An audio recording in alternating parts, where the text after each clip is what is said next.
আসসালামু আলাইকুম আমার পাখি প্রিয় ভাই ও বোনেরা।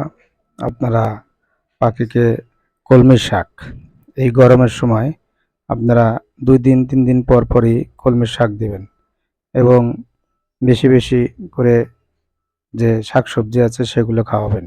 দেখেন আমার এই পাখিটা কি সুন্দর করে কলমি শাক খাচ্ছে। অনেক সুন্দর কিন্তু এই কলমি শাক তারা ভালোভাবেই খায় এবং কলমি শাকে কিন্তু অনেক উপকার। এই যে এই হাঁড়িতে আমার কিন্তু 4টা ডিম আছে। আবার এই যে এই হাঁড়িতে এরা কোনো ডিম পারে না, এরা কিন্তু অ্যাডাল্ট পাখি আমার। কিন্তু এই পাখি হাঁড়িতে অনেকটি ডিম আছে, প্রায় 6টা ডিম আছে এই হাঁড়িতে। সেই হাঁড়িতে এটার ভিতরে কিন্তু 4টা ডিম আছে।